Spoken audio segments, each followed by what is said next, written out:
Devontae Tank Davis. Let Shakur Stevenson. Devin Haney know y'all ain't built like that, bro.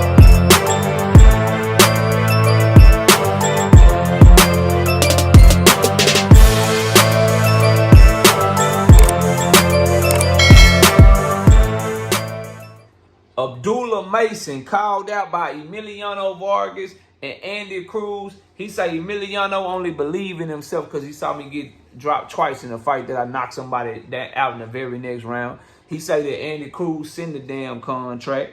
Abdullah Mason starting to make a name for himself, bro. And I'm loving this shit, man. Smash the like button, subscribe to the channel, share the video, turn on your notifications. Catch me live Monday, Wednesday, and Thursday night at 7:30 p.m. Central Time. I'm also live Sunday mornings with the Singing OG, KQKC Boxing Network. Sunday mornings, 9 a.m. Central Standard Time. Looks like the boxing world is finally catching up to where I have been for like the last 3 years, 3+ years. Looks like they're finally catching up. And Abdullah Mason getting called out by Andy Cruz. He told him to send the contract. Andy Cruz is the higher rated fighter. Andy Cruz is the one calling him out. Prove that you want to fight. I thought it was a burner account, but since Abdullah taking it serious and treating it like it's real, then let's treat it like it's real then, right? I thought it was a fake account. But listen, bro, set it up. Abdullah Mason will dog walk Andy Cruz, bro. He too long for him. The jab is too good, and Andy Cruz is not as hard to hit as you think he is, bro. I done seen him get rocked before. I done seen him be on this bike. The head movement is cool or whatever, but when Abdullah Mason start running combos together and he ain't worried about Andy Cruz's power, shit could get real ugly. And Abdullah will throw in between your shots. He will take risk in that ring, bro. That's an ass whooping. Emiliano Vargas versus Abdullah Mason is a future super fight. I hope they both continue to win. I hope they both continue to make a name for themselves. I'm telling y'all, bro. You could take your Keyshawn Davis. You could take your motherfucking Emiliano Vargas. I take that. I raise you Abdullah Mason. You can have your Kermel Moton. You can have your Floyd Schofield, bro. He gonna dog walk all them boys. And a lot of people talk about Abdullah Mason being knocked down, right? And him not having the chin. Number one, he recovered very, very fast. Number two, it showed me that number one, his power recovery is cold. But number two, mentally, bro, he got us right up and stayed straight to it. It ain't changed shit. You know what that remind me of? Virgil Ortiz Jr. and Mean Machine.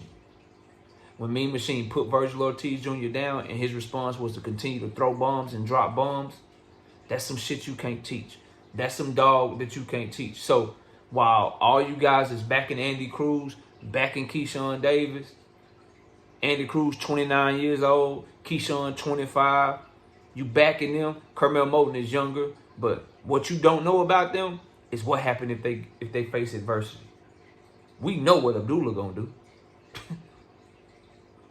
We know what Abdullah gonna do. So when them big fights come, you got questions about Andy Cruz. If Abdullah, rock his ass, hurt his ass, you're gonna be looking like, what the fuck is Andy gonna do? Abdullah get caught with a counter, get buzzed a little bit, we know what he gonna do. Fight harder, still be right there, and we know he can recover like a motherfucker. That was a puncher. You better go look at Johan Gonzalez, Vasquez, whatever. Go look at his knockout ratio. Punchers can punch, bro. I tell you what, as an Abdullah Mason fan, if you tell me that he is gonna get knocked down or he is gonna get hurt, but he's gonna knock the person out the next round, I'm sure he will take it. I'm sure his daddy will take it. I know I will take it. Do that for the rest of his career. Do that for the rest of if getting exposed means you face adversity and then you knock somebody out the very next round, bro, sign me the fuck up. That's like KO. Somebody gonna take $100 out your bank account every day for the rest of your life.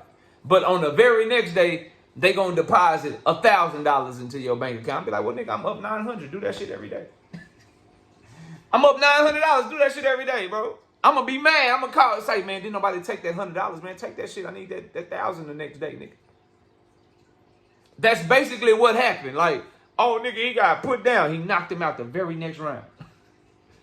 Oh, he got exposed. As soon as he got put down, the dude thought he was hurt, and he got put down with an uppercut, and he proceeded to beat him up for the rest of the goddamn fight. And then he learned from that. In his next fight, he fought behind his jab. He ain't been caught with that same punch since. And he's still been knocking motherfuckers out before the 4th round. So I wanted to say that in this video too. But the Emiliano Vargas and Andy Cruz thing, I think that's his era. I think that's gonna be kind of his generation. And Emiliano Vargas has looked good in his fights. He has. He ain't looked as good as Abdullah Mason though.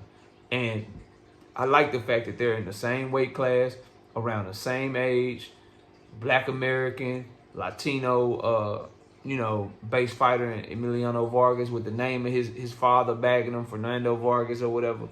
Set that shit up, bro. Set that shit up. I'm going to tell Emiliano and I'm going to tell Andy Cruz right now, bro. You need to go ahead and get it out the way right now. You need to go ahead and get it out the way right now. It's only going to get worse the older that he gets. Speaking of which, Abdullah Mason missing weight on his first attempt and then having to get naked to make the weight at 135 pounds. My advice to the team over there in the Mason camp would be y'all need to get him a title shot within the year if y'all can. This is not the first time he's had to strip to make weight. Something needs to change in terms of how he makes weight. If possible, maybe they're doing everything correct for him to make the weight properly or whatever. He looks strong on fight night like a mug. Maybe he's just a big young man that's continuing to grow and continuing to just be strong. But if he's gonna become champion at 135, then I think they need to hurry up and put him on the fast track.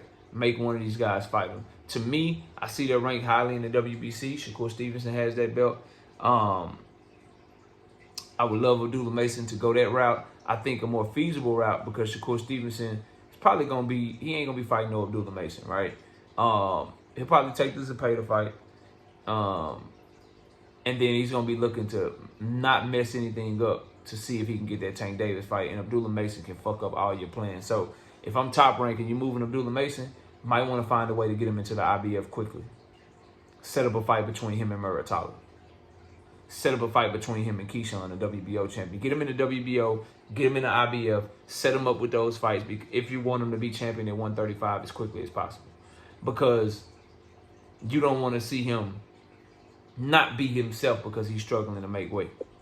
Now, he's young and shit, so he could probably handle that shit. You know what I mean? But he's right there to where it's like, okay, bro, you don't have to miss weight a couple times, like the first try. You had to, I don't want to say miss a couple times. He's having to do a lot to make 135 is what I'm saying, bro.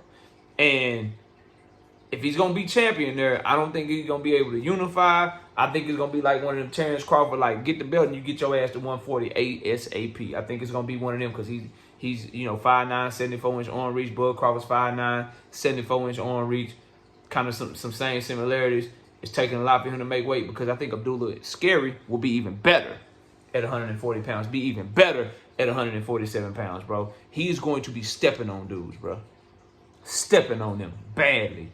And I do want to see him get a belt at 135, though, but I think the quickest way is Bob Abrams' pull within the WBO, get him a shot at Keyshawn.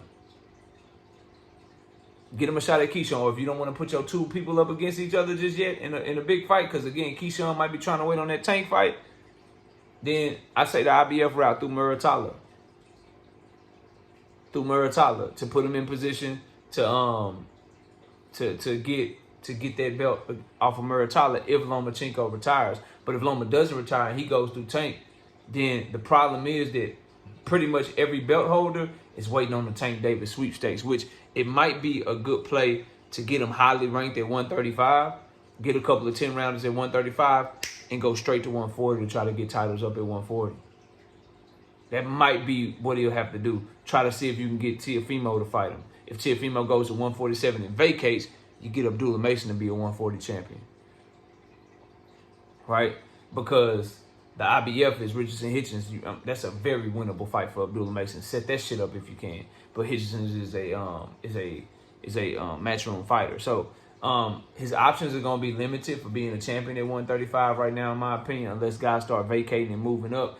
And since Tank Davis is at 135, those guys like Keyshawn, Loma, Shakur, they're gonna try to hold on to them belts as long as possible to see if they can get that Tank Davis fight. And Abdullah Mason is going to just be waiting and waiting and waiting, taking fights and taking fights, making 135, making 135, and it's clearly getting harder and harder for him to make 135 pounds. So they might need to think about trying to move him up to 140 and put him in position to already be champion by the time Keyshawn Davis and Shakur Stevenson get there in the next 2 or 3 years. I think that would be outstanding. Start putting them in position. If Teofimo is going to go fight at 147, slide in Abdullah Mason right there at 140 pounds. Make him a champion there and then build him that way. Get him acclimated to 140, get him ready to go at 140. So that way by the time them guys start coming up to 140, he'll already be a champion that they can't ignore. Because the longer he stays at 135, the more he runs the risk of it being harder and harder for him to make weight.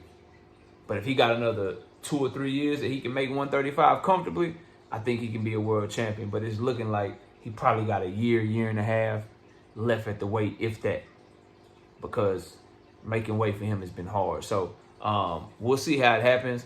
I want them to fast track him, but I don't know if Top Rank will put Keyshawn in a position to fight Abdullah or vacate.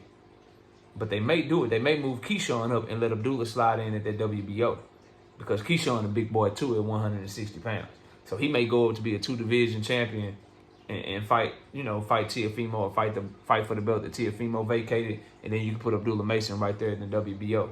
So that might be the plan. But the WBC route, I think, is a difficult route for him because Shakur Stevenson holds the belt and he's waiting on the Tank Davis sweepstakes. But y'all let me know what y'all think. Abdullah Mason, Emiliano Vargas, Andy Cruz, and he had trouble making weight. Y'all give me y'all thoughts on all that. Smash a like, sub to the channel. I'll see y'all soon. Peace.